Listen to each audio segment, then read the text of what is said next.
morning. The topic which I'm going to deal with is management. So management is the hyphen-dot topic which is being screwed up in the entire business field now, corporate organization. So management means like it is intention of people to get the work done from people. That is how you direct people, how you control the people, how the actions, the operations of the people are controlled. And it often means the deployment and manipulation of human resources. Ultimately, how the utilization, the optimum utilization of human resources, financial resources, the technological resources and the natural resources are utilized so for the betterment, for the reaching up of the goals. So in other words, management means how are you getting the work done from the people? So how do you manage the people, how the organization, how the connectivity takes place, the coordination of the activities, and how are you going to define your objectives? So ultimately it is like simple terms, it is like coordinating the connecting, the reporting of the intentions of the activities to the people through the authority and responsibility relationship. How are you going to connect it? How are you getting the work done? How is the operations being conducted? And how are you finally going to achieve the objectives? So simple enough, management is getting things done through others. So according to Harold Combs, the definition given by Harold Combs, he says it is simply the art of getting things done through and with the people in a formally organized group. So how are you making the people as from I to a we concept? So it is principally the task of planning and coordinating, connecting and controlling the objectives. So Peter F. Drucker, the management guru, has given the meaning of management, the definition of management, saying that it is a multi-purpose organ.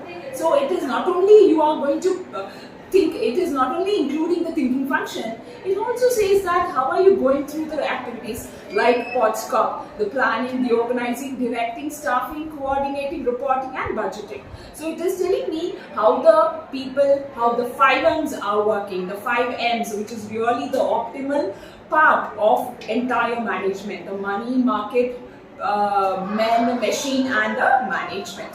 So coming on to what could be the characteristics of management. So characteristics of management, it tells it is universal. Universal means you go to any corner of the world, you will be finding out what the management is. It is quite normal and simple and equalized everywhere you go. It is goal oriented. Goal oriented means it is focal to point. So why are you managing the people? Why are you managing the resources? It is ultimately to be accomplishing the final goal. So it is a continuous process. It's not that I start my organization, I done with the management, and I just say that my management is finally done. No ways. It is continuous process. Till the organization, till the corporate world exists, there is a continuation of management. Coming on to the next one, it is a dynamic function. So dynamic function, when I speak about, it keeps on changing. It has a changing part which keeps on changing, upgrading itself to the current scenario. It is an intangible force. So management cannot be seen through our eyes. It can be felt, it can be satisfied. It is an art as well as a science. So when I say art, it is the process, how do you get the work done through people. It is a science where I'm going to experiment and observe the characteristics of the people, how am I going to utilize the people. It is also an organized activity. Management is also one of the factors of production. So coming on to the factors of production, we have the land, labor, capital, organization, inclusion of management. Now, it is a distinct entity. So coming on to the distinct entity, when I say it is something which is standing out of the box, it is something which is hotcake. And we coming on to the levels of management, we have the 3 refined levels of management, which tells about the strategic, the tactical and the operational levels. So coming on to the PODSCOP view. So simply enough, the functions of management is compiled into PODSCOP, which stands for planning, organizing, directing, staffing, coordinating, reporting and budgeting. Coming on to the principles of management. So father of management is Peter F. Drucker. When I speak about principles of management, Henry Fayol stands as the father of principles of management. He had coined up as the 14 principles looking into the new perception and the concept of management. So he spoke about the division of work, authority and responsibility, discipline, unity of command, unity of direction, alignment of interest, remuneration of employees, centralization, scalar chain, order, equity, stability of personnel, initiative and esprit de corps. So coming on to the next part, it speaks about management is an art, science and a profession. So when I speak about art, it is like theoretical knowledge. You are just showcasing how are you involving the creativity, the innovativeness to get the work done. So it is a combined effort of an art. Management is a science which speaks about like you come out with the observations, you come out with some experimentations where you get the results from the people's behavior. So it is a systematic structure. When I speak about profession, obviously it is not a Tom, Dick and Harry show. So management has been done by some experiential, some caliber people. So it is termed as a formal education where a particular code of conduct, particular associations are connected towards the management. So coming on to the next part, which speaks about the evolution of management. So evolution of management says that management is not just picked up. It has come through years and years ago. So we have the evolution of management thought, which speaks about the 4 stages: the pre-scientific stage, the classical theory, the neoclassical theory, the modern theory of system approach. Okay, so talking about the pre-scientific management, it speaks about the contributions of people in terms of a kind of military organization, such as the contributions made by Roman Catholic people, the James Watt, Charles Babbage. Writers have contributed focusing on the pre-scientific management. Coming on to the classical theory, we have the theory which speaks about Henry Fayol, the F.W. Taylor's the scientific management, use of word study and scientific management in the process of the study of management.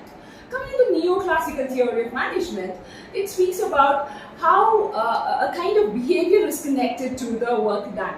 So it is not that all the people are on the same show. So it tells about what kind of character, what kind of behavior does the people have involved inside. So that is human relations. Then coming on to the final theory, that is this modern theory or the systems approach.